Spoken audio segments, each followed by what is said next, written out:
So we've looked at the value of using your existing employees very close to the centre of the onion, very close connection with you in order to find staff. But there's another group that's almost as close that are often forgotten. And those people are people who are ex-employees, what I would call good leavers.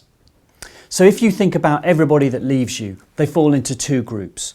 One group are people you're not sad to leave, that maybe the door slams on them as they leave.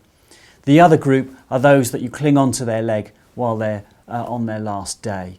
And I'm interested in this group, good leavers that you're sorry that they left.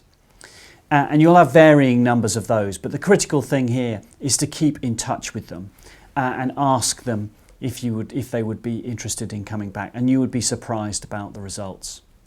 We found repeatedly in tests that if you text those people or you send them a postcard saying your residents or your clients miss you, then 3 out of 10 of them will come back within 6 months. Why would they do that? Well, we think there are two main causes for this group, because of course some of them will be retiring or moving out of the area or have taken another job in a career pathway. You're unlikely to get those back. But there are two groups of people where they potentially are likely to come back. One of those is people who leave for more money. So oftentimes people will think the grass is greener and will take a job for a little bit more money and then realise either they're not enjoying that job at all, it wasn't what was promised, the money maybe wasn't what was promised, or particularly they miss their clients, their residents, the people they were supporting. And it's that bond in care that's really, really powerful.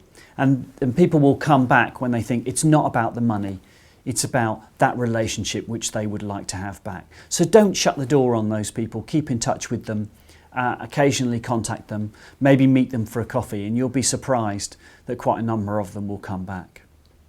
Another group are those people, because it's broadly a female workforce, who are nagged into leaving by a partner or a husband or some guy at home. And we think often in the cases where they don't see the value of the work that their spouse or partner is doing during the day, they often hear them decompressing about, the troubles of the day. And being men, they want to solve the problem rather than just listen. And so they will start nagging, well, leave then, take a job in retail or hospitality. You don't need to do this. And then if that person eventually gets fed up with the nagging and leaves, they'll realise quickly when they take that other job that it was a mistake and they should have stayed.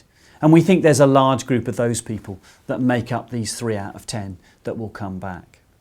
So I would set up a programme where as soon as somebody leaves, you send them a text message a few days later, and then you send them a postcard saying the clients or residents missed them. And then perhaps you call them a few weeks after that to see how they're getting on. And that will be a very effective way of bringing back those that might potentially be rescued. But also, if you're doing this for the first time, why not look back through your personnel records for the last 12 months and talk to other managers and supervisors about who of those people that left would you love to have back, and then do a one-off programme to contact them. And you might be surprised that many of them will be regretting their decision and will be delighted that you've held out the olive branch for them to come back. So why not give it a go?